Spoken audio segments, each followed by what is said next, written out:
আসসালামু আলাইকুম। কেমন আছেন সবাই? আলহামদুলিল্লাহ আমিও অনেক ভালো আছি। আজকে আমি মায়ের হাতের স্বাদের একটা রান্না করব। লাউ কালাই, যেটা আমাদের পাবনা ভাষায় লাউ কালাই বলে। তো ওই আ ডালটাই আজকে আমি রান্না করব। তো এখানে আমি কড়াইতে মানে পরিমাণ মতো সাদা তেল দিয়েছি।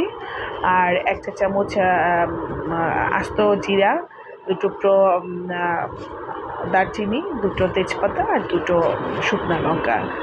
আর ৩-৪ টা পেঁয়াজ কুচি করে নিয়ে আমি খুব ভালো করে তেলের মধ্যে কিন্তু একটু ভাজা করছি। তো পেঁয়াজটা যখন একটু নরম হয়ে এসেছে তখন আমি বাকি মশলাগুলো দিয়ে দেবো। খুব লাইট মশলা দিয়ে রান্না করছি। তো এখানে ১ চা চামচ হলুদের গুঁড়ো আর 1/2 চা চামচ ধনিয়ার গুঁড়ো দিয়ে জাস্ট একটুখানি পানি দিয়ে মশলাটাকে আমি ২-৩ মিনিট একটু ভালো করে কষিয়ে নিচ্ছি। তো মশলাটা কষানো হয়ে গেলে আমি এর ভিতরে পরিমাণ মতো লবণ দিয়েছি।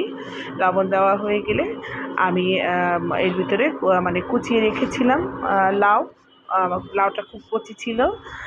তো লাউটা আ দিয়ে খুব ভালো করে আমি কিন্তু নাড়াচাড়া করে নিচ্ছি, হ্যাঁ? আর এর ভিতরে আর মানে মশলা-টশলা কিছুই যাবে না। আমি আ মাসকলাইর ডালটা একটু পেঁয়াজ, রসুন, মরিচ দিয়ে ২ টো সিটি দিয়ে সিদ্ধ করে মানে রেখেছি সাইডে। তো যখন লাউটা আর কি 50% সিদ্ধ হয়ে যাবে তখন আমি ওর ভিতরে মাসকলাইর ডালটা দিয়ে দেবো। আর এখানে আমি তেজপাতা ২ টো উঠিয়ে দিলাম, কারণ ওরা খুব ডিস্টার্ব করছিল। ওদের আর কোনো কাজ নেই, তো আমি ওদেরকে সরিয়ে দিলাম। আর এই যে আমি এখন ডাউলটা দিয়ে দিলাম। তো ডাউলটাও কিন্তু মানে ২ টো সিটি দিয়েছি যেন 50% সিদ্ধ হয়ে যায়, বেশি গলে না যায়।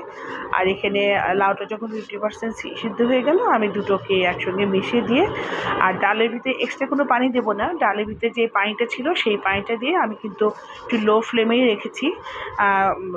বারবার নাড়াচাড়া দিচ্ছি যেন নিচে লেগে না যায়। আর এর ভিতরে আর কিছুই দেওয়ার নেই। আর আমি ডাল সিদ্ধ করার সময় হালকা একটু লবণ দিয়েছিলাম। তো আমার আর বাড়তি কোনো লবণ লাগছে না। আর তো ঝাল লবণ সবই পারফেক্ট আছে। আ যেহেতু আমার বাচ্চারা খাবে সেহেতু আমি আর মানে এর ভিতরে মরিচও দিলাম না। জাস্ট নামানোর আগে একটু আমি ভাজা জিরার গুঁড়ো ১ চা চামচ ভাজা জিরের গুঁড়ো দিয়ে দিয়েছি। তো আসলে আমি যখন ১ম কনসেপ্ট করেছিলাম তখন আমার আম্মুর হাতের এই মানে ডালটা আমার খুব ইচ্ছে করেছিল খেতে। তো তখন আসলে এত স্বাদ করে রান্না করতে পারতাম না। তো আমার ছেলে যখন এই ডালটা খেয়েছে সে মানে আমাকে রিভিউ দিল, "মা খুব সুন্দর হয়েছে।" সে মানে এখন খুব ভালো করেই কথা বলতে পারে মাশাআল্লাহ। তো সে আমাকে এটা বলে মজা। হ্যাঁ?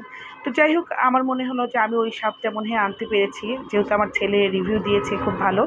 তো আমার এই রেসিপিটা যদি আপনাদের ভালো লেগে থাকে অবশ্যই লাইক, কমেন্ট, শেয়ার করবেন। আর আমার জন্য দোয়া করবেন। আল্লাহ